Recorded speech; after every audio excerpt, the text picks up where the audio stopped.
Bismillahirrahmanirrahim. Elhamdülillahi Rabbil alemin. Errahmanirrahim.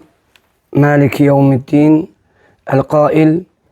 Ya eyyuhel Resulü belliğ ma unzile ileyke min Rabbike ve illem tef'al fema bellagte risalete. Vallahu ya'simuke minen nas. Vessalatu vesselamu ala eşrefil enbiyai vel murselin. El-Qail. Belliğu anni velev âye. Amma ba'd. Rabbi şrah li sadri ve yessir li emri ve ahlul ukdeten min lisani yefkahu kavli. Allahümme allimna ma yenfa'una ve enfa'na bima allamtana ve zidna ilma. Deməli aziz kardeşler, inşallah bugün Şaban ayında Ramazan ayına hazırlık için ne edeceğimiz barəsində danışacağıq. Burada Ramazan ayına hazırlık için əslində 20 tövsiye var. Biz de bugün 5'ini ya 6'sını inşallah bugün götürərik. Demek kardeşler, bizler Ramazan ayına sayılı günlerdeyik. Artık Ramazan ayına sayılı günler kalıp, az bir zaman kalıp. Gerek özümüze tez sual verək ki, Ramazan ayına biz necə hazırlaşmalıyıq? Xüsusən də Ramazan ayına eğer sayılı günler kalıpsa, az günler kalıpsa, ne etməliyik? Necə keçirməliyik vaxtımızı? Nə ilə məşğul olmalıyıq? Ki, Ramazan ayından dosdoğru, kamil şekilde faydalanmağa nasip olan kullardan olaq. Yoksa Ramazan ayı girip, Ramazan ayı bitenden sonra kaş ki mən belə eləyərdim diye, yani heyifsilenen kullarından olmayaq. Ona göre bilmemiz lazımdır ki, həqiqətən günler ötür, iller keçir. Ramazan ayı yenə də təkrarlanır. Bu ayın önündə çoxlu xeyir, bərəkət, mərhəmət, bağışlanma və cəhənnəm odundan qurtulma vardır kardeşler. Çünkü bu ay elə bir əzəmətli aydır ki, bu ayda, yani Ramazan ayında elə bir aydır ki, o ayda sevgi, kardeşlik, subhanallah, hoş rəftarlılıq, cömertlik, səbir, səxavət, belə bir dəyərlər o ayda Allah-u Teala insanda cəm eləyir. Müminlərin dərəcələri ucalır ki, yüksək dərəcələrə çatırlar. Oruç tutanların əxlaqları gözəlləşir. Oruç tutanların əxlaqı gözəlləşir. Həqiqətən bu bizlərə, bütün bu neymətlər bizlərə Allah-u Teala'nın bizlərə olan bir lütfü, bizlərə olan bir rəhmətidir.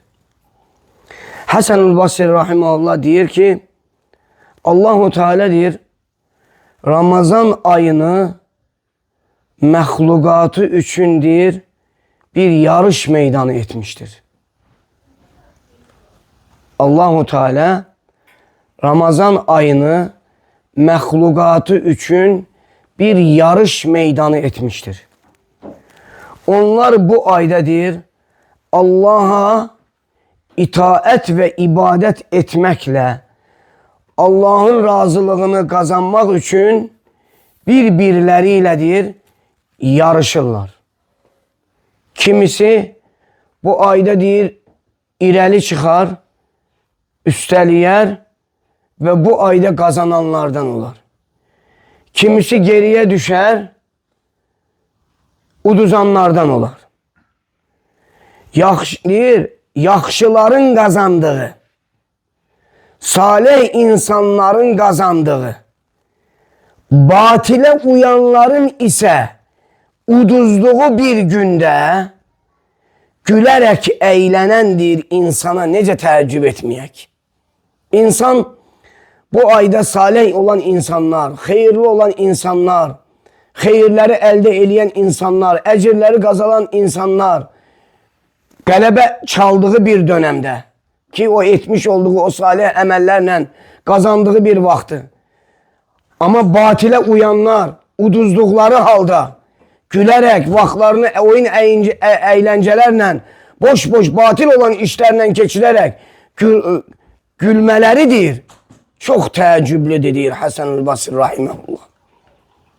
Ona görə bizlər Allahın izni ilə çalışacağıq ki, Şaban ayında, hansı ki Şaban ayında Ramazan ayı üçün sayılı günlər qaldığı üçün biz Ramazan ayına necə hazırlaşaq deyə 20 dənə tövsiyə var.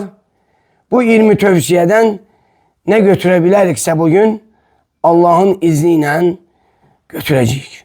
Birinci tövsiyə. Demək, müsəlman bu sayılı günlərdə, Şaban ayında Allah-u Teala'ya dua etməlidir ki, ey Rəbbim, məni Ramazan ayına çatdır.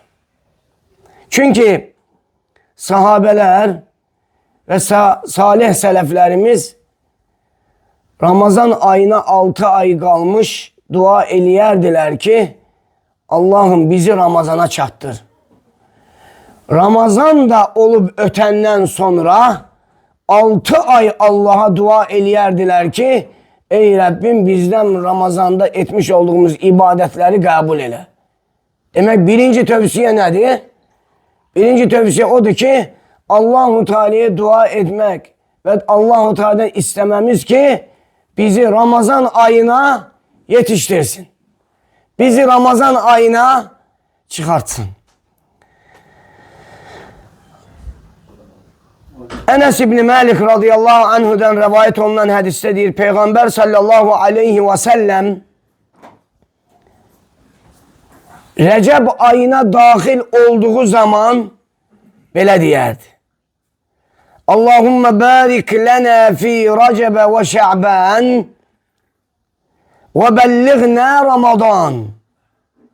Ey Allah'ım, bizim için Recep ve Şaban aylarını bereketli et ve bizi Ramazan ayına çattır. Ramazan ayına yetiştir. Hadisi İmam Ahmed ve Tabarani rivayet etmişler.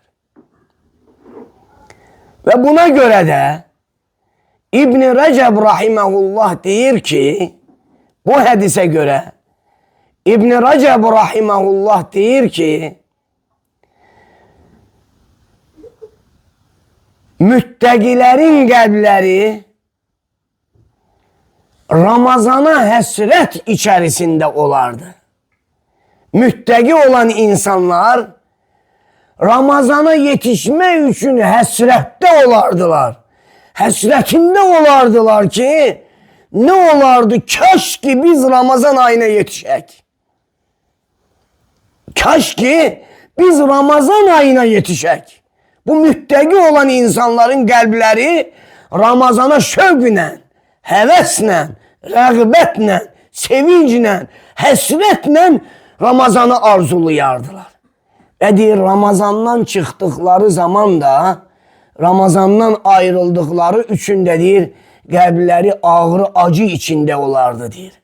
Qəlbləri ağrı acılar içərisində olardı. Məal əsəfi şərid, çox təəssüflər olsun ki, bugün bizlər Ramazan ayından çıxanda sevinirik. Subhanallah. Fərqimiz bizim ötüb keçən sələflərlə bizim aramızdakı fərqimiz budur. Sələflər Ramazan ayına çatmaq üçün həsrətdə olar, onu arzulayar, onu Allah'tan diliyərdilər ki, Ramazan ayına yetişsinlər. Elə ki Ramazandan ayrılardılar, Ramazanı başa vurardılar, qəlbləri ağrı acı içərisində olardı. Ki biz Ramazan ayından ayrıldıq. Ramazan ayından ayrılmaq onlara çox dəhşətli acılar verərdi. İkinci tövsiye, eğer Ramazan ayına çatarıqsa, o zaman Allah-u Teala'ya çoklu şükür etmek. Şükür de təkcə dinlə değil, əməli şəkildə şükür etmek lazımdır kardeşler. Əməli şəkildə. Xeyir olan əməllərdə çalışmaq, Allah-u Teala'nın bize verdiği nimetleri, Allah-u Teala'nın sevib, razı qalmış olduğu yerlere xərcləməyimiz, elə o özü şükürün əsli özüdür. Biz eğer Ramazan ayına yetişəriksə, Ramazan ayında həqiqi əməli olarak şükür nədir? Ramazan ayını haqqı şəkildə, layiqincə, Ramazan ayını ibadətlə, itaətlə keçirmək, gündüzləri orucda olmaq, yeri gəldikcə istirahat etmək ki, ibadətdə biz bir yorğunçuluq hissetməyək, hatta istirahatimizi de yeri yerinde etməyimiz ve geceleri ibadetle keçirebilməyimiz, gündüzleri Kur'an okuyabilmemiz, zikredebilmemiz, şükredebilmemiz, Allah-u Teala'nı zikredebilmemiz, sədaqə verebilmemiz için çalışmağımız, bu hele Allah-u Teala'ya bu əmələ bizi yetiştirmesi için şükretmeyin ta kendisidir. Allah-u Teala'ya bu cürlə şükretməliyik. Bakın, Allah-u Teala'nın kullarına bəxş ettiği en əzəmətli nimetlerden biri Allah-u Teala kulunu ibadete müvəffəq eləməsidir kardeşler. Eğer bir kul bir ibadete müvəffəq olursa, bu Allah-u Teala'nın o kulunu sevmesi ve o kuluna olan rəhməti ve o kuluna olan xeyridir. O kulunun xeyrini istemesidir. Çünkü men yuridillahu bihi xeyran, eğer Allah-u Teala bir kulunun xeyrini istəyərsə, yufəqqihhu fiddin, dində fəqih eləyər və dində onu müvəffəq eləyər, dində onu xeyirlərə müvəffəq eləyər. Deməli qardaşlar, necə ki Fudayl ibn İyad rahimehullah deyir. Bakın, bunu biz istememiz lazımdır Allah-u Teala'dan ki, biz eğer Ramazan ayına çatarıqsa, Ramazan ayını güzel ibadetle, itaetle başa vurmağı bize müvəffəq eylə. Müvəffəqiyyət balaca nimət değil. Müvəffəqiyyət büyük bir nimettir. Ve müvəffəqiyyəti Allah-u Teala'dan istememiz lazımdır. Her xeyri isteyen adam xeyrə nasip olmur, müvəffəq olmur. Necə Abdullah ibn Məsud radiyallahu anh deyir. Deyir, her insan xeyr isteyebilir. Ama her xeyr isteyen insan xeyrə müvəffəq olmur. Ona göre Fudayl ibn İyad rahimehullah güzel bir sözü var. Deyir, semadan yere nazil olan en şiddetli şey, en ağır bir şey müvəffəqiyyətdir. Ama yerden deyir, semaya ucalan en əzəmətli əməl ise deyir, ixlasdır. Subhanallah. Demək, müvəffəq, her insan her şeye müvəffəq olabilmez. Müvəffəq eləyən Allah'tır. O zaman eğer biz biliriksə ki, bizi xeyirlərə müvəffəq eləyən Allah-u Teala'dirsə, o zaman Allah-u Teala'dan bizi xeyirlərə müvəffəq eləməsini istememiz lazım. Xüsusən də Ramazan qabağı bizi Ramazan ayına yetirməsi, Ramazan ayına çatdırması ve Ramazan ayında xeyirlərə müvəffəq eləməsi, ibadətlərə, itaətlərə dosdoğru şəkildə bize müvəffəq eləməsini Allah-u Teala'dan istememiz lazım. Çünkü Allah-u Teala buyurur, وَمَا بِكُمْ مِنْ نِعْمَةٍ فَمِنَ اللّٰهِ. Size verilen öyle bir nimet yoktu ki isteyir balaca, isteyir büyük olsun, Allah tarafından olmasın. Yani bize verilen her bir nimet Allah tarafındandır. Bu Allah-u Teala'nın müvəffəqiyyətiylədir. Ona göre eğer kul herhansı bir ibadete, herhansı bir itaate nasip olduysa, müvəffəq olduysa bilmesi lazımdır ki bu Allah-u Teala'dan ona verildiği en əzəmətli nimetlerden biridir. Eğer kul da bilərsə ki bu Allah-u Teala'dan ona verilen müvəffəqiyyət, ona verilen əzəmətli nimetlerdendir, gerek onu dosdoğru şəkildə icra eləsin. Dosdoğru şəkildə onu başa vursun. Dosdoğru şəkildə Ramazanı başa vursun. Ramazanda boşluklardan, boş sözlerden, boş əməllərdən, günaha aparacak sözlerden, zarafatlardan, oyun eğlencelerden, o ibadetini nagis eləyəcək sözlerden, əməllərdən gerek uzak dursun. Subhanallah. Ona göre buna biz dikkatli olmalıyız kardeşler. Peygamber sallallahu aleyhi ve sellem Ramazanın gelişiyle sahabelerini müjdeliyerdi, tebrikliyerdi. Tebrikliyercesine, onları müjdeliyercesine. Bakın Peygamber sallallahu aleyhi ve sellem sahabelerine ne diyor? Etâkum Ramazan. Size diyor Ramazan ayı artık geldi, yetişti. Ha? Şehrun mübarek. Mübarek Ramazan ayı. Mübarek ay geldi, size çattı, yetişti. Ha? Faradallahu azze ve celle aleykum siyamehu. Allahu Teala size diyor o ayın diyor orucunu sizlere farz etmiştir. Tuftahu fihi ebvabus sema. O ayda diyor semanın kapıları açılar. Ve tughlaqu fihi ebvabul cehim. Cehennemin kapıları bağlanar. Ve tegullu fihi maradetiş şeyatin. O ayda diyor azgın şeytanlar zincirlener. Lillahi fihi leyletun hayrun min elfi şehr. O ayda öyle bir gece vardır ki o gece 1000 aydan daha hayırlıdır. Men hurime hayruha fekad hurim. Kim o gecenin hayrinden mehrum olarsa artık o mehrum olmuştur diyor Peygamber sallallahu aleyhi ve sellem.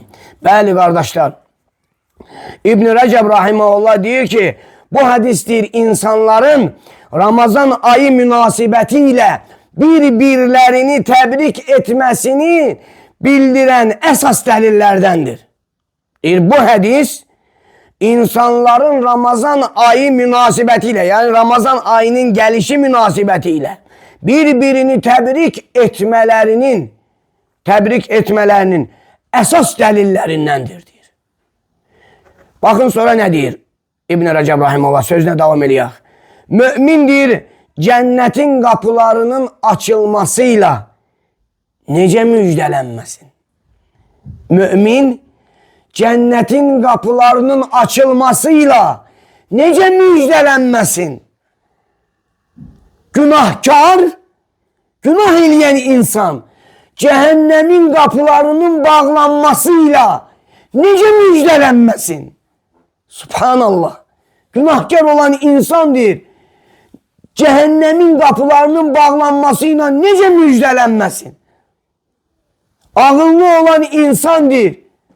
Şeytanın zincirlenmesiyle bu ayda, şeytanın zincirlendiği bir zamanda nece müjdelenmesin.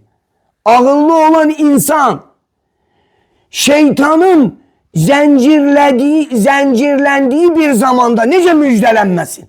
Subhanallah. Görün. Nece müjdelenmesin mümin ki cennetin kapıları açılır o ayda. Nece müjdelenmesin mümin o ayda ki cehennemin kapıları bağlanıp.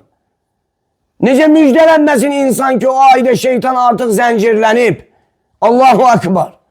Demek Allahu Teala kulunun ibadet etmesi için her bir şeraiti o ayda kullarına müveffek eləyir. Her bir şeraiti. Yeter ki kullar o şeraiti dosdoğru şekilde düzgün hayata geçirsinler. Allah tevfik versin. Allah müveffek eylesin. İmam Nevevi rahimehullah Ezkar kitabında buyurur ki bir insana dir açık aşkar dir nimet verildikte, bir insana açık aşkar şekilde nimet verildikte, yani ona veyahut ona verilen nimet tekrarlandıkta, içimizde öyle insanlar var ki belki 15-20 Ramazan'ı geçirip, içimizde öyle bir insanlar olabilir ki belki 50-60 Ramazan'ı geçirip, yani bu Ramazan, bu nimet açık aşkar bir nimettir. Ramazan ayı tekrarlanır. Her yıl tekrarlanan nimettir. Her ilde de bir ay Ramazan ayı vardır.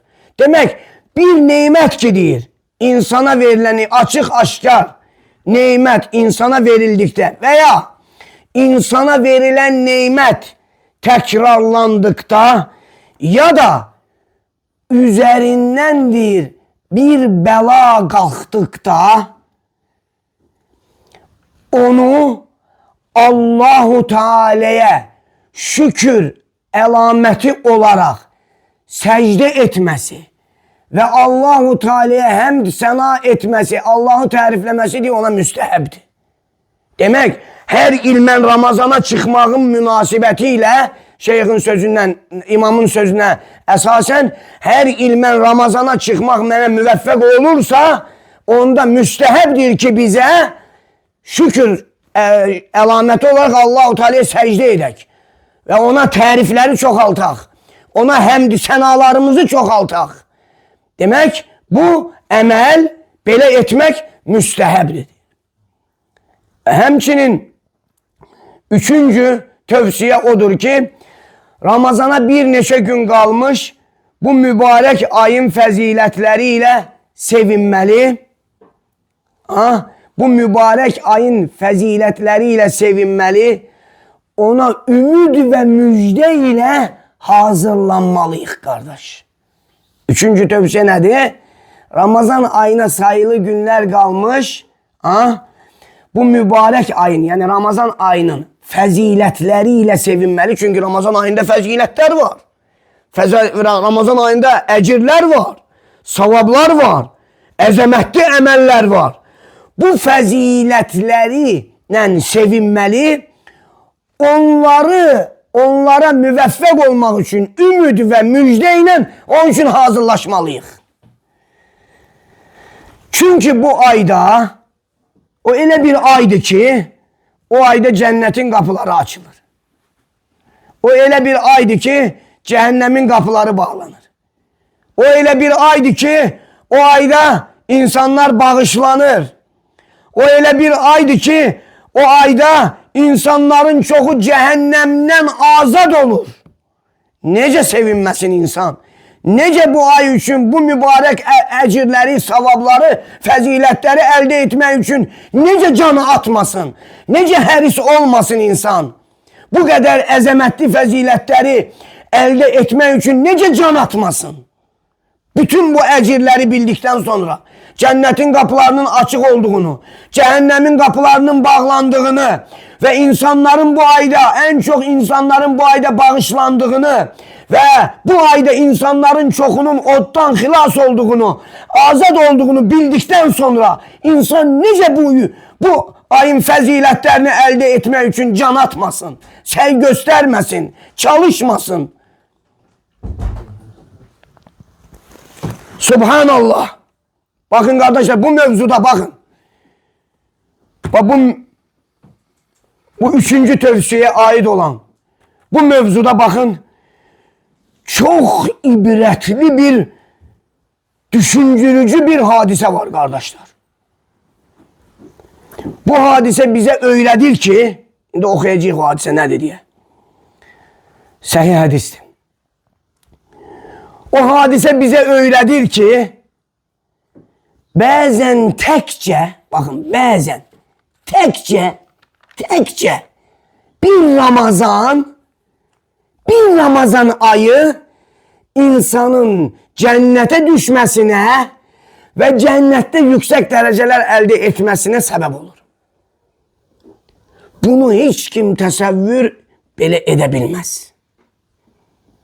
Diyebilirsiniz ki kardeş nece olur bir tane Ramazan insanı yani bütün bu hayırları elde etmesi hatta cennete düşmesi ve bu cennette yüksek derecelere yetişmesine sebep olur. Talha İbni Ubeydillah Allah ondan razı olsun rivayet edir ki Beli kabilesinden olan Beli kabilesinden olan 2 nefer Peygamberimiz sallallahu aleyhi ve sellemin yanına gelirler. Ve Peygamber sallallahu aleyhi ve sellemin yanında gelip İslam'ı kabul edirlər. İkisi de eyni vakti İslam'a girir. İkisi de eyni vakti Müslüman olur. Ama bunlardan biri ibadet ve itaatlerde o birisinden daha çalışkan olur. İbadetlerde daha çok can atan, ibadetlerde daha çok çalışkan, ibadetlere daha çok seyirleyen olur. Ve bu ikisi dövüşe girirler, cihada gedirler. Bunlardan biri hansı ki o daha çok çalışan, daha çok hayır işlerde önde olan, daha çok ibadette, itaatte çalışkan olan sahabe şehit olur. O birisi ise bir il yaşayır, bir ilden sonra dünyadan köçür. Radıyallahu anhume. Talha İbni Ubeydillah yuhuda görür ki cennetin kapısının yanındadır. Ve hemen o iki sahabe de cennetin kapısının yanında beraberdiler. Bir hele bu anda cennetten bir melek çıktı cennet kapısından. O bir yıl sonra ölen, şehit olan yok. O çok ibadette, itaatte çalışkan olan yok. Ondan bir yıl sonra ölen sahabeye yönelerek ey filan kes, senin cennete girmene izin verildi. O diye cennete girdi. Ve bir müddetten sonra yine o melek çıktı ve o Allah yoluna şehit olan mücahide, şehit olana diyor ki senin de cennete girmeyine izin verildi. Sen de gir. Sonra diyor mene taraf geldi melek. Mene yönelerek mene dedi ey filan kes, senin cennete girmeyine izin verilmeyip hele senin müddetin, senin vaktin çatmayıp. Diyor Talha İbni Ubeydillah bu kisseni gelir sahabelere danışır. Sahabelere bu hadiseni danışır ve hamı dehşete gelir. Hamı teəccüb edir. Niye? Hamı düşünür ki subhanallah nece olabilir ki? Şehit olan, ibadette, itaatte önde giden, ibadetler, itaatler daha çok olan, ibadette, itaatte daha çok seyeden, ibadette, itaatte daha çok çalışan sahabe, ondan bu işte zayıf olan, ondan kabağa cennete girir. Bu teəccüblendirir sahabeleri. Bu hadise gidip Peygamber sallallahu aleyhi ve selleme çatır.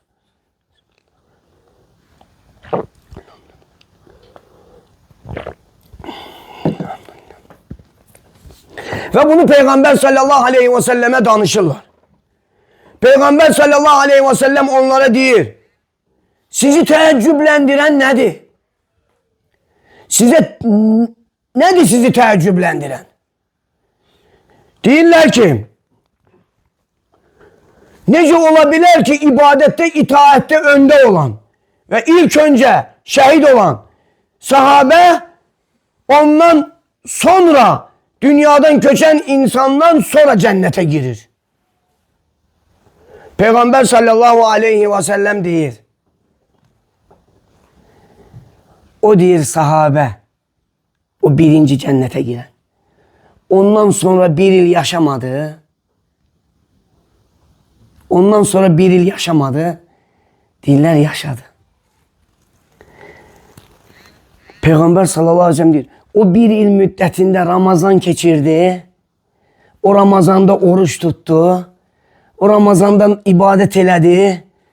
Bu kadar namaz kıldı. Bu kadar secde eledi. Diller elbette. Peygamber sallallahu aleyhi ve sellem buyurur. Onların cennettekidir. Dereceleri arasındaki mesafe onların cennettekidir. Subhanallah. Dereceleri arasındaki mesafe göyle yer arasındaki mesafeden daha büyüktü. Niye? Çünkü o sonra yaşayan, bir yıl sonra ölen sahabe bir yıl yaşadı. O bir yıl müddetinde Ramazan geldi. O Ramazanda ne kadar ibadet itaat eledi.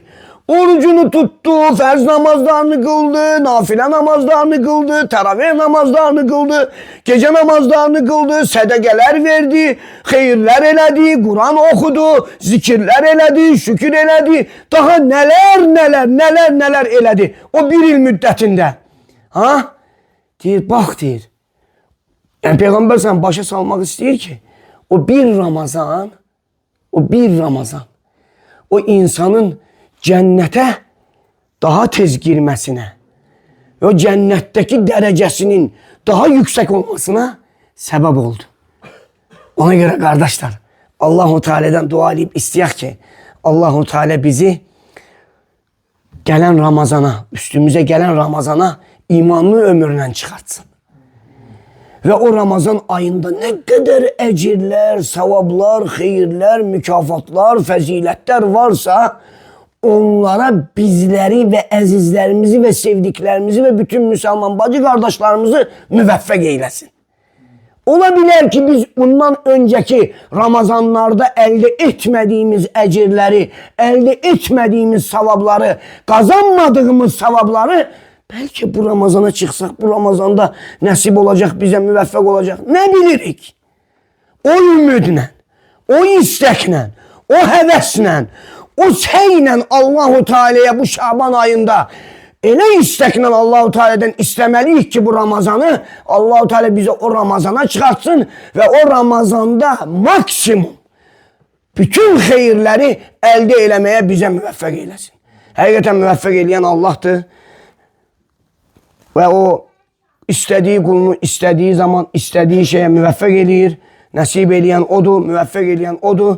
Vallahu Teala a'la ve a'lem ve sallallahu ala nebiyyina ve sellem. Subhanakallahumma ve bihamdik. Neşhedü en la ilahe illa ente. Nestağfiruke ve netubu ileyk.